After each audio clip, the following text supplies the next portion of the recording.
campaign. We've all been cautioned against euphoria, and yet it has been inevitable in both the political and the military establishment as we've picked up bits and pieces throughout the day, and therefore it is inevitable in the press to some extent that people will not have relaxed a little bit. This is Mickey Gertis. Okay. I have someone in Tel Aviv on the phone now named Mickey. Mickey, can you hear me?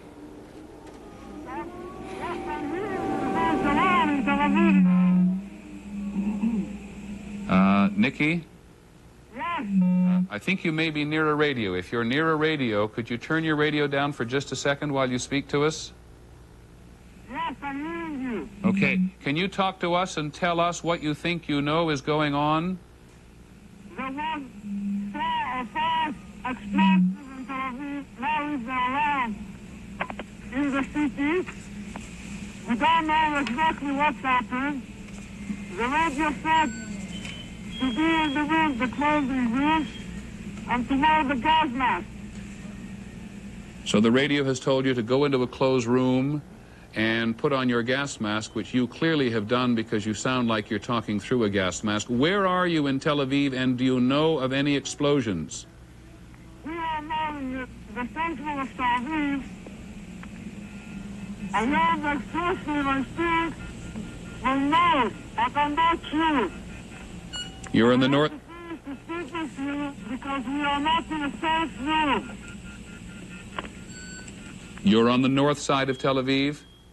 We are in the center of Tel Aviv. In the center of Tel Aviv.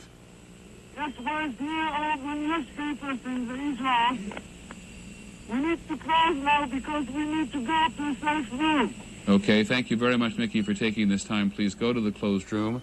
Someone identified as Mickey, or perhaps it is Nikki in Tel Aviv, saying they're in the center of Tel Aviv, listening, as clearly all Israelis are at the moment, to the radio as they get a variety of instructions from the government on what to do.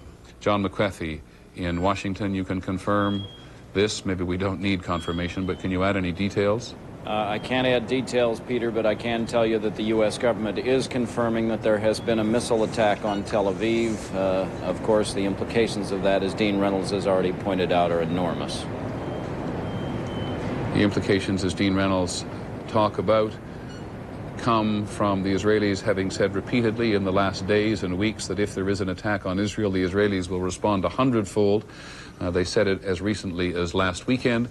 You may recall that the Bush administration sent a very senior State Department official, Lawrence Eagleburger, over to Israel before the beginning of Operation Desert Storm to ask the Israelis to hold back if they were attacked. He got pretty much the cold shoulder. General Trainer, this raises, aside from the political implications which this raises at the moment, widening the war in the Middle East, this raises some instant military problems in that if the Israelis wanted to attack the Iraqis now, the skies over Iraq and Kuwait are full of American aircraft. That's correct.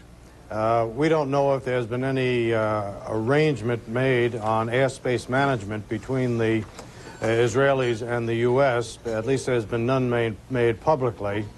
So there is the possibility of a confusion if the Israelis elect to attack. But I have to say that I'm sure that this eventuality was part of the contingency thinking of the American Air Control Authorities. And I think perhaps this is a manageable task. After all, we do have the AWACS operating there and very sophisticated command and control systems governing use of the airspace. So it's not necessarily disastrous in terms of managing the air battle, but it is potentially dangerous. Speak to us for a second, General Trainer, about Israel's defense capabilities. The U.S., Israel has some of the Patriot missiles. They do have Patriot missiles, and they have the Hawk missiles, which are really designed to take care of an air attack with conventional aircraft.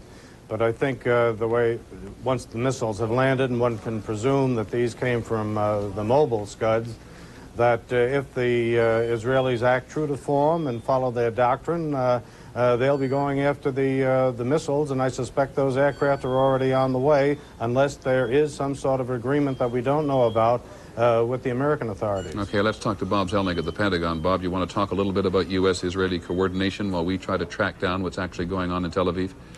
Well, my sense during my visit to Saudi Arabia was that there was a good deal more behind-the-scenes coordination than there was public coordination. Both countries recognize the extreme delicacy of the situation and the grave political risks if this confrontation between the U.S. and its Arab allies and Iraq became instead an Arab-Israeli war. I think both sides breathed a sigh of relief when that did not happen before the U.S. and Iraqis became engaged with one another.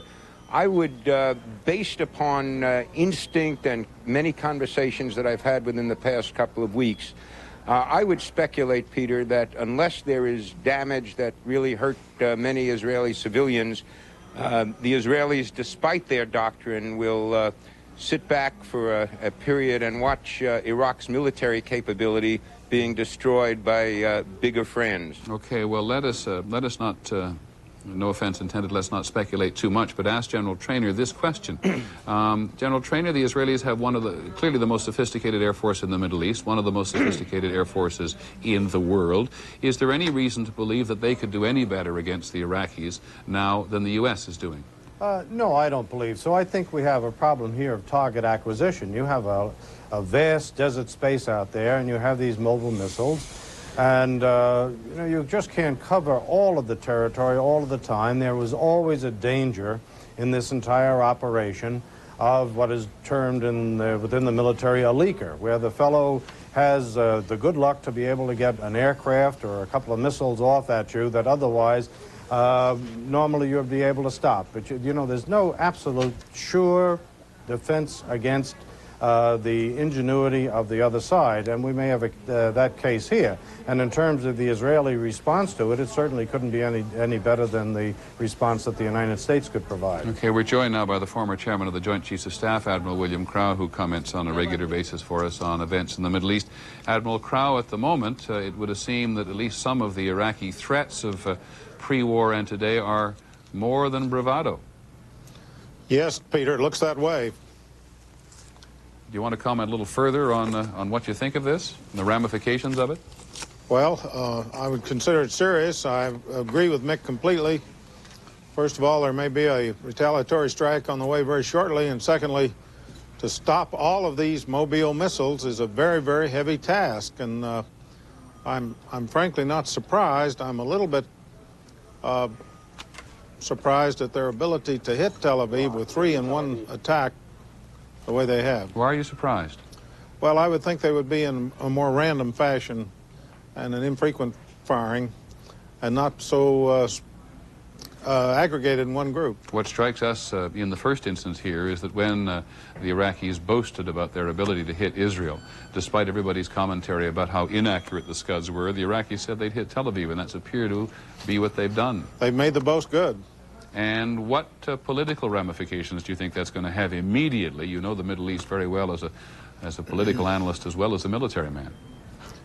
I'd be a little reluctant to jump to a conclusion. The scenarios which we've laid out ahead of time, of course, are rather dire and alarming, that a retaliatory strike from, at least a heavy one, from Israel would cause reverberations throughout the Arab world and drive wedges or rifts between our Arab allies and ourselves, etc. That's probably a little premature to say that. Okay, let's as you said, let's not get into too much premature speculation. I know how much you resisted. Let's go back now to Jerusalem and see if we can talk to ABC's Dean Reynolds again to be brought up to date. That is a view, it's not a very enlightening view, I must tell you, in the middle of the night in Tel Aviv from the top of the ABC News Bureau there of the Central Market. And it's very difficult to tell precisely what we're looking at. We don't see any movement down there. It is near the Defense Ministry in Tel Aviv. And Dean, on the telephone, can you contribute anything to us now? Huh? Well, that is not Dean Reynolds' laugh, but it's interesting to hear someone laugh because it suggests that the tension, at least in Jerusalem, have been broken or at least momentarily relieved by some occasion. Dean Reynolds in Jerusalem, can you hear us?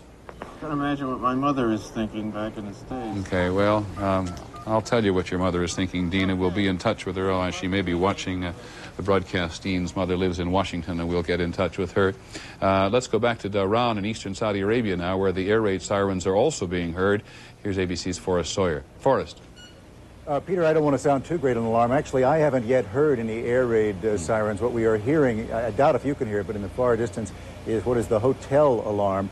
I guess it was about 10 or 15 minutes ago the power went out here in the hotel on 2 separate occasions, and then people began streaming out of the buildings. Most of them have now been herded down into the basement at this hotel. The hotel alarm has just gone off again. So it's hard to say exactly what's going on at this point. We have not yet heard the national air raid alert, and I suppose we'll just keep waiting for that. You are, as I think our viewers are fairly accustomed to seeing now, adjacent to an air strip from which American aircraft have been taking off and landing all day and all night. Is there any activity there in the last half hour, say?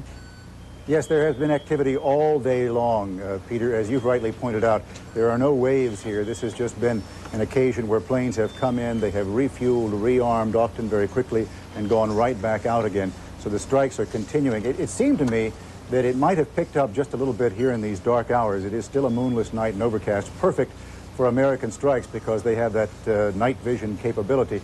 But it is ongoing, and I expect it will be for quite some time. Forrest Sawyer in eastern Saudi Arabia at 3:43 in the morning, and within the last hour we've heard several reports about the bombing campaign beginning again. Perhaps beginning again is misstating it, continuing against the western sections of Baghdad. You saw from the Iraqi television earlier today when pictures of Saddam Hussein were transmitted, a rather defiant speech made by President Saddam Hussein at one point. Here's Dean Reynolds again in Jerusalem. Dean, what can you add? Peter, the radio continues to broadcast rather calming messages to the Israeli public to do precisely what they have been told to do, to put the masks on, to go to a sealed room, to stay in a sealed room, not to go to a basement. That suggests that they are assuming the worst, that this could be a chemical attack. Again, though, we have no ABC confirmation that an attack is underway, other than the fact that there is air raid sirens going off around the country. Just to clarify, or at least expand a little bit on the question of why people are not told. They're told not to go into a sealed room, but to go up in the case of a gas attack. Is that right? That's right, Peter. I gather that they feel that the gas or the chemicals will seep into the ground. What are you hearing on the radio right at the moment?